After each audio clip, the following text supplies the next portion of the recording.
नमस्कार, मैं हूं आपके साथ अंकिता पाल। बुलेटिन की शुरुआत करते हैं। मुख्यमंत्री भजनलाल शर्मा ने बुधवार को मुख्यमंत्री निवास पर पूर्व उपराष्ट्रपति और राजस्थान के पूर्व मुख्यमंत्री बबोसा भैरों सिंह शेखावत की 101वीं जयंती पर पुष्पांजलि अर्पित की गई है। और सीएम शर्मा ने कहा कि भैरों सिंह 3 बार राज्य के मुख्यमंत्री रहे। वे राजस्थान के सबसे लोकप्रिय राजनेताओं में एक हैं और भारतीय राजनीति के शिखर पुरुष थे। पूर्व उपराष्ट्रपति शेखावत का सार्वजनिक जीवन एक अजात शत्रु का जीवन था। मुख्यमंत्री ने कहा कि भैरों सिंह ने अटल बिहारी वाजपेयी और लालकृष्ण आडवाणी के साथ कंधे से कंधा मिलाकर सत्य और लोकतंत्र के प्रति अपनी निष्ठा निभाते हुए आपातकाल के दौर में लोकतंत्र को बचाने में महत्वपूर्ण भूमिका निभाई। शेखावत ने बालिकाओं का उत्थान और कल्याण, शिक्षा को बढ़ावा देना, अनुसूचित जाति जनजाति सहित सभी वर्गों के कल्याण के लिए अपना पूरा जीवन समर्पित किया है।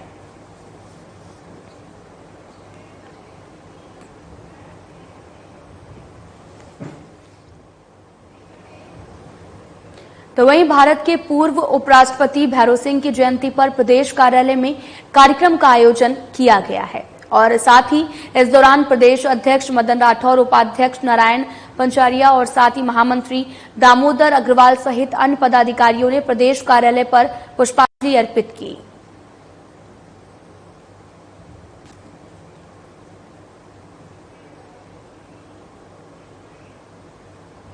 राजस्थान विधानसभा में बुधवार को पूर्व उपराष्ट्रपति भैरों सिंह शेखावत को उनकी 101वीं की जयंती पर पुष्पांजलि अर्पित की गई और विधानसभा अध्यक्ष वासुदेव देवनानी ने पूर्व मुख्यमंत्री शेखावत के चित्र पर पुष्प अर्पित कर उन्हें नमन किया।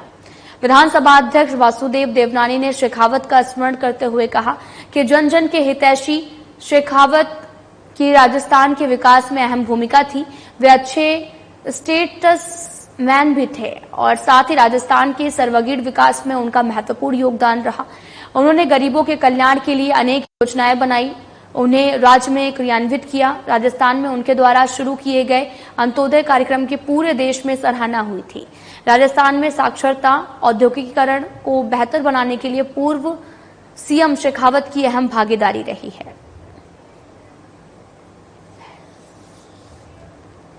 राजस्थान के लोकप्रिय नेता और जन जन के हितैषी और हृदय सम्राट माननीय भैरों सिंह जी शेखावत की आज 101वीं जयंती पर हम उनको नमन करते हैं और उनके राजस्थान के विकास में जो अहम भूमिका रही है उसको हम लोग याद करते हैं।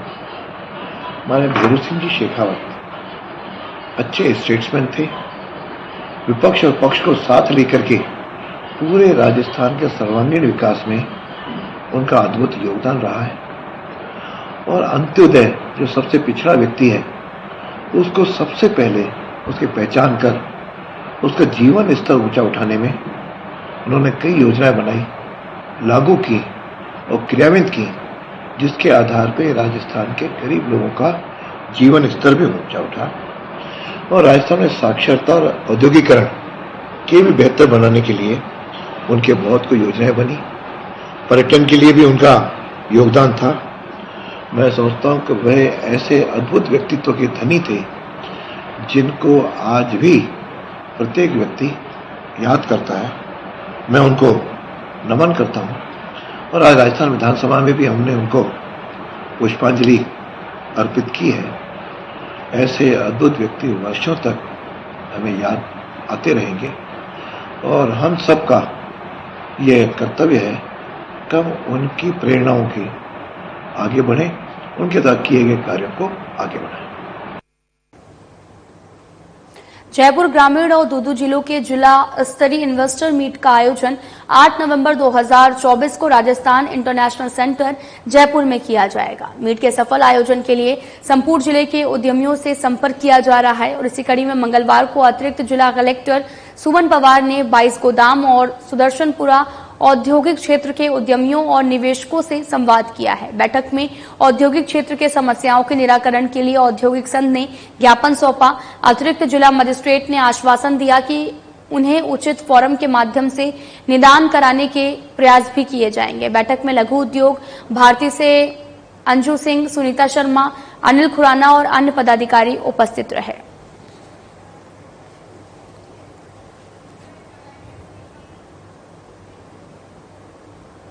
बानसूर में किसानों को समय पर ट्रांसफार्मर नहीं मिलने से नाराज किसानों ने बानसूर में बिजली विभाग के कार्यालय के बाहर विरोध प्रदर्शन किया है।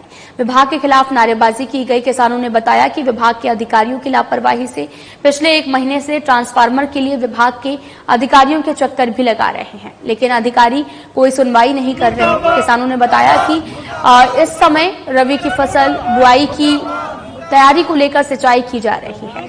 अगर उन्हें डीपी समय पर नहीं मिलती है तो सिंचाई समय पर नहीं होगी, जिससे किसानों को भारी नुकसान होगा।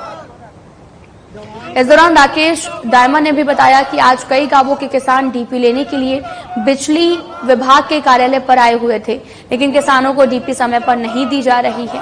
उन्होंने विभाग के अधिकारियों और ठेकेदारों पर भी आरोप लगाया कि अधिकारी अपने मिलने वालों को घर पर डीपी भिजवाते हैं और यहां पर किसान चक्कर लगाते रहते हैं, लेकिन किसानों की कोई सुनवाई नहीं की जा रही है। उन्होंने मांग की कि जल्द से जल्द किसानों को डीपी उपलब्ध करवाई जाए, अन्यथा यहां पर विभाग के खिलाफ बड़ा आंदोलन किया जाएगा।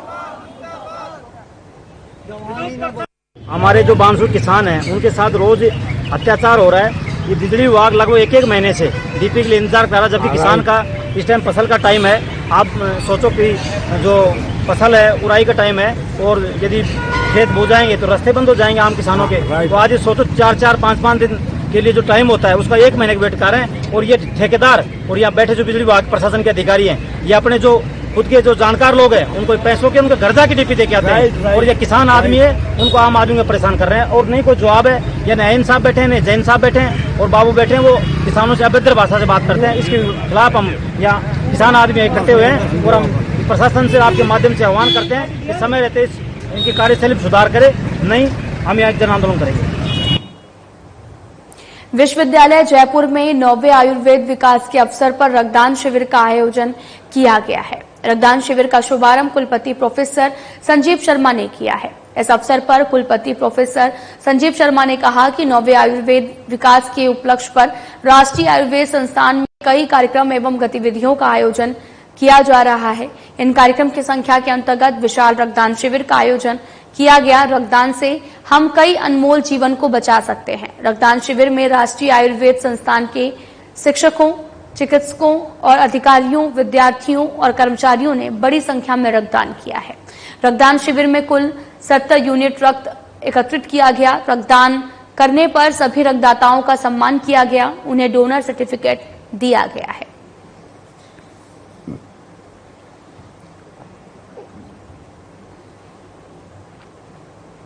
हाईकोर्ट में सुनवाई के दौरान एसएमएस मेडिकल कॉलेज प्राचार्य की अचानक से तबियत बिगड़ गई। डॉक्टर दीपक महेश्वरी की तबियत बिगड़ने पर उन्हें आनंद फानन में एसएमएस अस्पताल लाया गया, जहां चिकित्सकों की देखरेख में इलाज चल रहा है।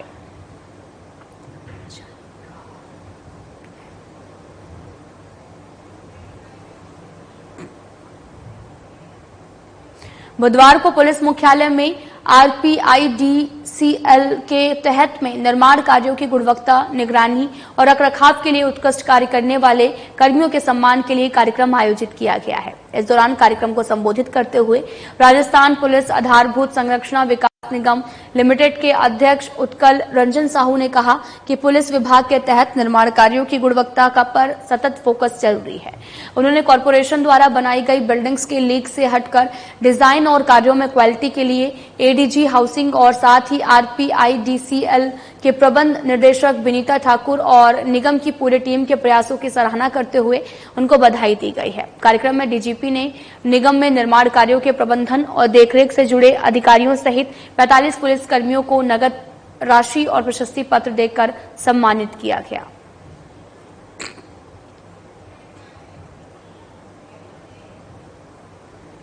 बानसूर उपखंड प्रशासन की ओर से आज कोटपुतली बहरोड जिला कलेक्टर के निर्देशानुसार उपखंड मुख्यालय से पंचायत समिति कार्यालय तक फिट इंडिया फ्रीडम रन 5.0 अभियान को लेकर दौड़ कार्यक्रम का आयोजन किया गया है। इस दौरान तहसीलदार गजेंद्र सिंह राठौर ने बताया कि आज फिट इंडिया फ्रीडम रन को लेकर सुबह 8 बजे उपखंड कार्यालय सुभाष चौक से दौड़ शुरू हुई, जो पंचायत समिति कार्यालय तक पहुंची। फिट इंडिया फ्रीडम रन में ब्लॉक के सभी अधिकारी, कर्मचारी और व्यापारियों सहित निजी स्कूल के छात्रों ने भाग लिया। इस दौरान पंचायत समिति कार्यालय पहुंचकर सभी को स्वस्थ रहने की शपथ दिलाई गई। उन्होंने बताया कि उनके आसपास के लोगों को भी स्वस्थ रहने और फिट रहने के लिए सक्रिय और स्वस्थ जीवन शैली जीने की शपथ दिलाई गई है। वहीं कार्यक्रम को लेकर सभी ब्लॉक स्तरीय अधिकारियों और कर्मचारियों ने श्रमदान कर पंचायत समिति परिसर की साफ सफाई कर कचरे को नष्ट किया है।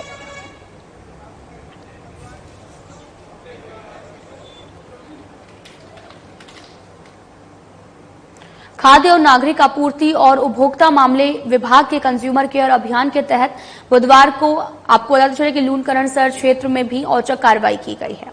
इस दौरान जिला विधिक माप विज्ञान अधिकारी भंवर सिंह राठौर के नेतृत्व में हंसेरा गांव में आपको बताते चले कि Lunkaransar Rama hotel and restaurant में इलेक्ट्रॉनिक वजन मशीन नियमानुसार सत्यापित नहीं होने और बिक्री के लिए रखे गए पैकेट्स पर आवश्यक घोषणाएं प्रदर्शित नहीं होने पर कार्रवाई की गई। इसी प्रकार से लूणकरणसर के केजी सेल्स के विरुद्ध जरूरी रिकॉर्ड संधारित नहीं करने और इलेक्ट्रॉनिक वजन मशीन नियमानुसार सत्यापित नहीं होने के कारण विधिक माप विज्ञान अधिनियम 2009 के तहत कार्रवाई की गई है।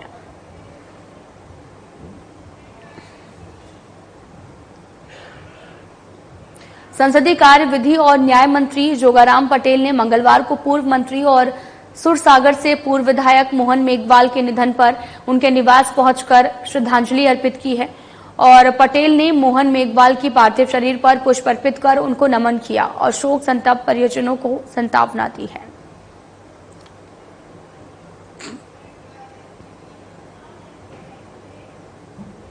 बीजेपी प्रदेश अध्यक्ष मदन राठौर ने मीडिया से बातचीत के दौरान कांग्रेस पर जमकर निशाना साधा। उन्होंने कहा कि कांग्रेस अपने आप को कमजोर मान रही है। हम विकास के आधार पर और भजनलाल सरकार की उपलब्धियों को लेकर उपचुनाव में जनता के बीच में जा रहे हैं। बीजेपी अपने दम पर चुनाव लड़ेगी और कोई पार्टी में आता है तो उसका स्वागत और सत्ता और संगठन में बेहतर तालमेल भी है। पार्टी एकजुट और संगठित होकर चुनाव लड़ेगी। मदन राठौर ने कांग्रेस प्रदेश अध्यक्ष को आड़े हाथ लेते हुए कहा, मुख्यमंत्री भजनलाल शर्मा राइजिंग राजस्थान के लिए बहुत मेहनत कर रहे हैं, निरंतर निवेश लाने में लगे हुए हैं और इसी कड़ी में 3 लाख करोड़ के MOU भी हुए हैं। कांग्रेस को दिल बड़ा रखकर प्रदेश के विकास के लिए मुख्यमंत्री की आलोचना करने की जगह प्रशंसा करनी चाहिए। कांग्रेस ऐसा सोचती है कि उनकी सरकार निवेश लाने में विफल रही तो बीजेपी सरकार भी विफल रहेगी, परंतु कांग्रेस सरकार का पूरा समय तो होटल्स में सरकार को बचाने में निकल गया और जनहित के काम नहीं हुए।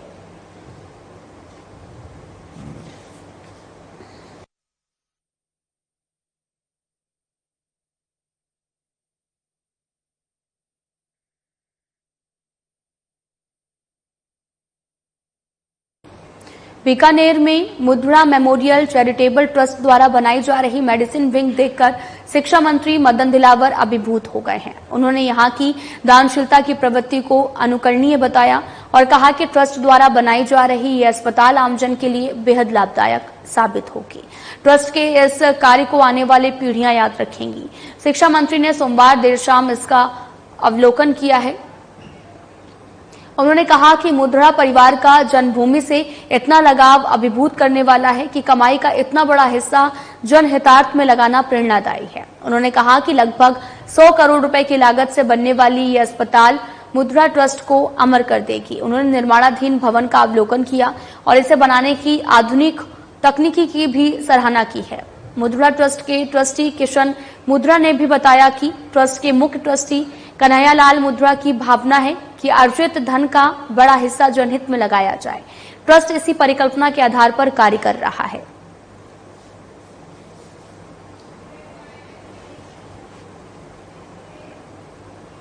तो वहीं जयपुर में मंगलवार को जलाना स्थित शिक्षा संकुल में एक महत्वपूर्ण समीक्षा बैठक आयोजित की गई, जिसमें सरकारी विद्यालयों में भी चल रही योजनाओं की प्रगति, संचालन और नवाचारों पर विस्तार से चर्चा की गई है।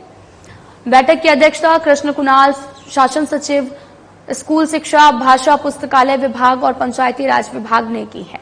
कुणाल ने सरकारी योजनाओं में सुधार के साथ आवश्यक सुझावों को जल्द से जल्द अमल में लाने के निर्देश दिए हैं और साथ ही उन्होंने आंगनबाड़ी, प्रारंभिक शिक्षा, सेकेंडरी शिक्षा, PM श्री और बालिका शिक्षा में आवश्यक सुधारों पर जोर दिया गया। इसके अतिरिक्त बालिका शिक्षण संस्थानों में गुड टच, बैड टच जैसे विषयों पर जागरूकता बढ़ाने पर विशेष ध्यान देने की आवश्यकता पर बल दिया है। शासन सचिव ने राजस्थान की शिक्षा प्रणाली का अन्य राज्यों जैसे कि उत्तर प्रदेश, पश्चिम बंगाल, असम, आंध्र प्रदेश की शिक्षा पद्धति से तुलनात्मक अध्ययन करने के निर्देश दिए। उन्होंने विगत वर्षों में उत्कृष्ट प्रदर्शन करने वाले विद्यालयों को रोल मॉडल मानते हुए अन्य सरकारी विद्यालयों को उनके दिशा निर्देश पर अनुसरण करने की सलाह दी है। उनका मानना है कि राज्य के प्रत्येक बच्चे को भी गुणवत्तापूर्ण शिक्षा पाने का समान अधिकार है। उन्होंने तकनीकी साधनों के माध्यम से प्रारंभिक स्तर से ही शिक्षा में सुधार की आवश्यकता पर जोर दिया। साथ ही जागरूकता कार्यक्रम में परिजनों की सहभागिता को महत्वपूर्ण बताया है।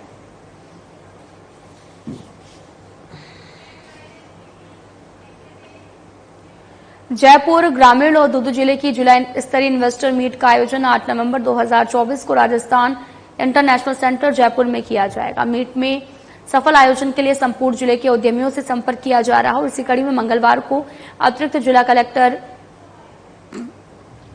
सुमन पवार ने 22 गोदाम और सुदर्शनपुरा औद्योगिक क्षेत्र के उद्यमियों और निवेशकों से संवाद किया है। बैठक में औद्योगिक क्षेत्र के समस्याओं के निराकरण के लिए औद्योगिक संघ ने ज्ञापन सौंपा। अतिरिक्त जिला मजिस्ट्रेट ने आश्वासन दिया और इन्हें उचित फोरम के माध्यम से निदान कराने के प्रयास भी किए जाएंगे। बैठक में लघु उद्योग भारती से अंजू सिंह, सुनीता शर्मा, अनिल खुराना और अन्य पदाधिकारी उपस्थित रहे।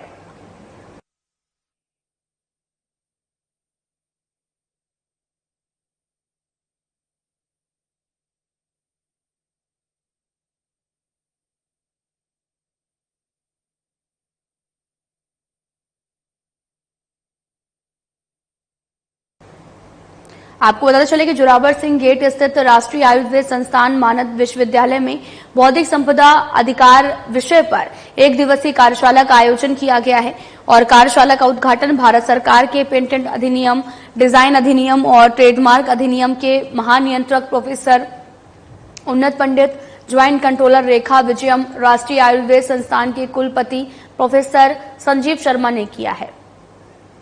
इस दौरान भारत सरकार के पेटेंट अधिनियम, डिजाइन अधिनियम और ट्रेडमार्क अधिनियम के महानियंत्रक प्रोफेसर उन्नत पंडित ने कार्यशाला को संबोधित किया। राष्ट्रीय आयुर्वेद संस्थान से आयुर्वेद चिकित्सक के क्षेत्र में बहुत अधिक कार्य हो रहा है, जो आने वाले समय में समाज को बेहतर स्वास्थ्य के लिए प्रभावित करेगा और इंटेलेक्चुअल प्रॉपर्टी राइट के आयुर्वेद से समाज के हित में अपने विचार रखते हुए कहा कि हमारी प्राचीन परंपरागत जानकारी और मॉडर्न साइंस को लेकर स्वास्थ्य में बहुत अधिक रिसर्च कार्य हो रहा है। नई और प्रभावी रिसर्च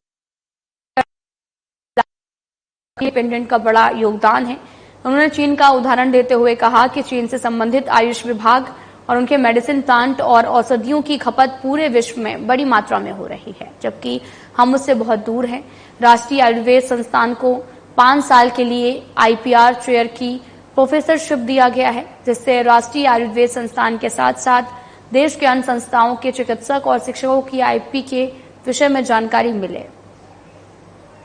साइंस के साथ कनेक्ट करना और उसका समाज के लिए उपयोग होना, ये आने वाले समय में समृद्ध भारत की पहचान बनने वाली है। कैसे हम भारतीय को स्वस्थ रख सके, ये शायद विकसित भारत की एक पहचान भी होने वाली है और उस पहचान को बनाने में हमारे ट्रेडिशनल नॉलेज को मॉडर्न साइंस के साथ कनेक्ट करेंगे, तब शायद आयुर्वेद संबंधित ज्ञान का समाज के लिए श्रेष्ठ प्रयोग हो पाएगा।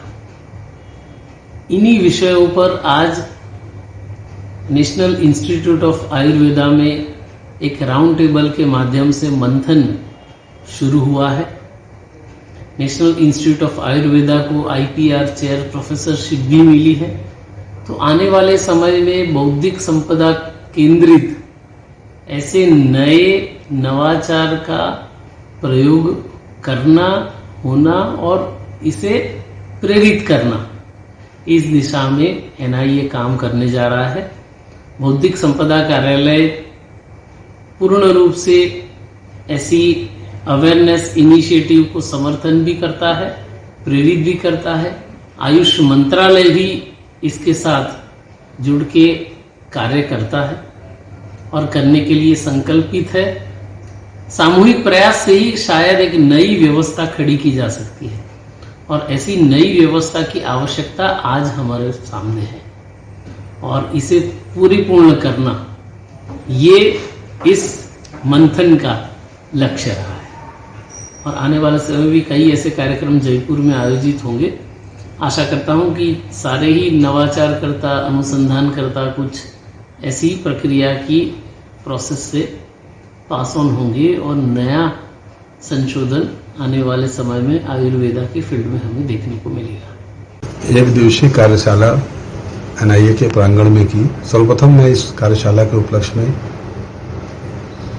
आयुष सेक्रेटरी वैद्य श्री राजेश कोटेचा, भारत सरकार, और अपने वाइस चांसलर सर का धन्यवाद, श्री प्रोफेसर संजीव शर्मा सर का धन्यवाद देना चाहता हूं, जिन्होंने एक लगातार हमें इंस्पिरेशन दिया और हमें सपोर्ट किया, जिससे कि आईपीआर की एक राउंड टेबल डिस्कशन या कार्यशाला का आयोजन किया गया। संभवतः पेटेंट कंट्रोलर प्रोफेसर उन्नत पंडित जी का ये पहला आयुष इंस्टीट्यूशन में व्यक्तिगत रूप से प्रोग्राम रहा, जिन्होंने डिटेल्ड में हमें पेटेंट के बारे में बताया और क्या क्या चैलेंजेस हैं और हमारे लिए एक मार्गदर्शन का रोल भी अदा किया कि हमें इस दिशा में कैसे आगे बढ़ना है, कैसे हम भारत को तीसरी वैश्विक रूप से तीसरी महाशक्ति के रूप में उभारना है और कैसे पेटेंट को टैक्टफुली और इफेक्टिव वे में पेटेंट कराया जा सके, स्पेशली ट्रेडिशनल सिस्टम में, जो कि इंडियन सिस्टम है, ट्रेडिशनल सिस्टम में इंडियन सिस्टम में कराया जा सके। रेखा वी मैडम जो कि डिप्टी पेटेंट कंट्रोलर हैं, उन्होंने भी आयुष के साथ जो चैलेंजेस हैं उनको बताया। हम एक तो डीपीआईआईटी जो मुख्य विभाग है उनका धन्यवाद भी देते हैं, जिन्होंने कि पहली बार पूरे भारत में आयुष के सेक्टर में chair, professor of IPR chair का दिया, हमें सैंक्शन किया है ये पोस्ट, जिस पोस्ट को लेके हम आने वाली पीढ़ियों को पेटेंट के लिए प्रोत्साहित कर सकते हैं। हम आने वाली पीढ़ियों को कैसे वैश्विक अर्थव्यवस्था में योगदान कर सकते हैं और कैसे भारत की बौद्धिक संपदा को संवर्धन, उनको संवर्जन और उनका कैसे हम संभाल के रख सकते हैं, इसमें ये सहायक होगी। और एनआईए एक रोल मॉडल के रूप में उभरने में भी सहायता मिलेगी कि जैसे NIA can play a role model for the rest of the AYUSH institution also. ये यहाँ तक लिमिट नहीं होगा, ये और इंस्टीट्यूशन को भी प्रमोट करेगा। तो ये बहुत ही अच्छी कार्यशाला रही, जिसमें कि बढ़ चढ़ के हमारे प्रतियोगियों ने, हमारे फैकल्टी मेंबर्स ने भाग लिया, हमारे पीजी पीएचडी स्टूडेंट ने भाग लिया और निश्चय ही ये अपने लक्ष्य को पाने में कामयाब होगी। धन्यवाद।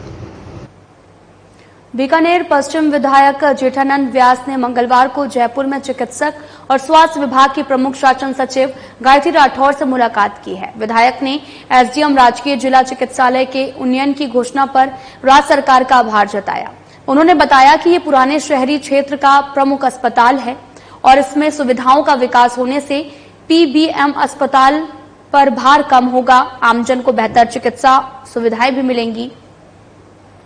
और उनके द्वारा जिला अस्पताल में सिविल कार्यों के लिए 114.89 करोड़ और उपकरणों के लिए 30 करोड़ रुपए सहित कुल लगभग 144 करोड़ रुपए के प्रस्ताव राज्य सरकार को भिजवाए गए थे। ये प्रस्ताव अगले 2 दशकों की आवश्यकता के आधार पर भिजवाए गए। राज्य सरकार द्वारा इन्हीं प्रस्तावों को स्वीकृत किया जाए और अगले 4 सालों में चरणबद्ध रूप से इस राशि की स्वीकृति भी की जाए।